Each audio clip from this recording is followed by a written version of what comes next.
బాల త్రిపుర పుస్తకపాణి అవతారం దసరా దేవి శరన్నవరాత్రి మహోత్సవాల్లో భాగంగా కాకినాడ నగరంలో స్థానిక సూర్యారావుపేటలో వేంచేసియున్న శ్రీ బాల త్రిపుర సుందరి సమేత శ్రీ రామలింగేశ్వర స్వామి దేవస్థానంలో అమ్మవారు పుస్తకపాణి రూపంలో భక్తులకు దర్శనమిచ్చారు. ఆలయంలో పుస్తకపాణి తొలి దర్శనాన్ని ఆలయ చైర్మన్ గ్రంథి బాబ్జీ, ఈవో వీర్రాజు చౌదరిలు ప్రారంభించారు. ఈ సందర్భంగా వారు మాట్లాడుతూ శ్రీ బాల త్రిపుర సుందరి సమేత శ్రీ రామలింగేశ్వర స్వామి వారి దేవస్థానంలో నవరాత్రి ఉత్సవాలు వైభవంగా జరుగుతున్నాయని తెలిపారు. భక్తులకు ఎలాంటి ఇబ్బందులు లేకుండా ప్రత్యేక ఏర్పాట్లు చేశామన్నారు. కాకినాడ సిటీ ఎమ్మెల్యే వనమాడి కొండబాబు సూచనలతో అన్ని సౌకర్యాలు భక్తులకు ఏర్పాటు చేశామన్నారు. రాబోయే రోజుల్లో అధిక సంఖ్యలో భక్తులు రావడం జరుగుతుందని, వారికి అమ్మవారి దర్శనం అయ్యే విధంగా చర్యలు తీసుకోవడం జరిగిందన్నారు. తోరాటి నాగశ్రీను ఆధ్వర్యంలో భక్తులకు తీర్థ ప్రసాదాలు అందజేయడం జరిగిందన్నారు. ఈ కార్యక్రమంలో అడప రమణ, ఆలయ కమిటీ సభ్యులు నెక్కంటి శ్రీనివాస్, నల్లూరి తులసి, సీకోటి అప్పలకొండ, చక్కా సుమిత్ర, చొల్లంగి శ్రీదేవి, చెరుకూరి సుబ్రహ్మణ్య శర్మ, అధిక సంఖ్యలో భక్తులు తదితరులు పాల్గొన్నారు.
కాకినాడ జిల్లా ప్రజలందరికీ, కాకినాడ ప్రజలకు కూడా నవరాత్రుల సందర్భంగా 3వ రోజున అమ్మవారిని పుస్తకపాణి అవతారంలో అలంకరణ చేయడం జరిగింది.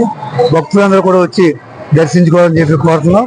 అన్ని రకాల ఏర్పాట్లు కూడా దేదీప్యమానంగా 2 రోజులు పెట్టి జరిగింది. 3వ రోజు కూడా అన్ని అసౌకర్యం లేకుండా భక్తులందరికీ కూడా ఫ్రీగా క్యూ లైన్లు అన్నీ కూడా ఏర్పాటు చేశారు. ఎండోమెంట్ డిపార్ట్మెంట్ వారు, నగర శాసనసభ్యులు. ఆయన ఇక్కడ లేనప్పటికీ కూడా ప్రతిరోజు ఫోన్ చేసి అందరినీ కూడా ఎలాగుంది గుళ్ళో, అన్ని రకాల సదుపాయాలు ఉన్నాయో లేదని అడగడం, ఇక్కడ జరుగుతున్నటువంటి ప్రతి విషయం కూడా ఆయన తెలియపరచడం జరుగుతుంది. ఇంకా ఏ అసౌకర్యం లేకుండా చేయడం చాలా ప్రాముఖ్యత ఇస్తున్నారు. అలాగే మెడికల్గా కూడా ఇక్కడ ఒక కౌంటర్ ఏర్పాటు చేసాం. పోలీసు ఒక కౌంటర్ ఉంది. అలాగే పొద్దున్న నుంచి సాయంకాలం వరకు కూడా వాటర్ ప్యాకెట్లు, మజ్జిగ కూడా సప్లై చేయడం జరుగుతుంది. అంచేత భక్తులందరూ కూడా వచ్చి ఒక 5 నిమిషాలు లేట్ అయినా దర్శనం చేసుకుని వెళ్ళవలసిందిగా మీ ద్వారా భక్తులందరూ కూడా కోరడం జరుగుతుంది. కాకినాడ పట్టణంలో వేయించేసి ఉన్న శ్రీ బాలా త్రిపుర సుందరి అమ్మవారి దేవస్థానంలో 3వ రోజు శరన్నవరాత్రి మహోత్సవాల్లో భాగంగా ఈ రోజు అమ్మవారు పుస్తకవాణి రూపంలో దర్శనమిస్తారు. ఈరోజు సాయంత్రం నుంచి రేపు మధ్యాహ్నం వేరే అలంకరణ వచ్చేంత వరకు కూడా పుస్తకపాణి దర్శనమిస్తారు అమ్మవారు. కాబట్టి వచ్చే భక్తులందరికీ కూడా ఏ విధమైన అసౌకర్యం కలగకుండా అన్ని రకాల ఏర్పాట్లు కూడా చేయడం జరిగింది. ఈ ఏర్పాట్లన్నీ కూడా మా స్థానిక శాసనసభ్యులు వనమాడ వెంకటేశ్వరరావు సూచనల సలహాల మేరకు, మా కమిటీ సభ్యులు, మా చైర్మన్ గారు మొత్తం అందరికీ కూడా సలహాలు సూచనలతో చేస్తూ మా దేవాదాయ శాఖ అధికారుల ఉత్తర్వులకు ఆదేశాలకు లోబడి ఈ కార్యక్రమాలన్నీ నిర్వహిస్తూ రేపు రాబోయే రోజుల్లో కూడా అధిక సంఖ్యలో భక్తులు వస్తారని భావిస్తూ వాటికి సరిపడగా ఏర్పాట్లన్నీ కూడా చేస్తున్నాం. వచ్చే భక్తులందరూ కూడా అమ్మవారిని దర్శించుకుని కోరిన కోరికలు నెరవేర్చే చల్లని తల్లి శ్రీ బాలా త్రిపుర సుందరి అమ్మవారిని దర్శించుకుంటారని, రాబోయే రోజుల్లో అందరూ వచ్చి అవకాశాన్ని సద్వినియోగం చేసుకుంటారని కోరుచున్నాం. ఓం శ్రీ మాత్రే నమః.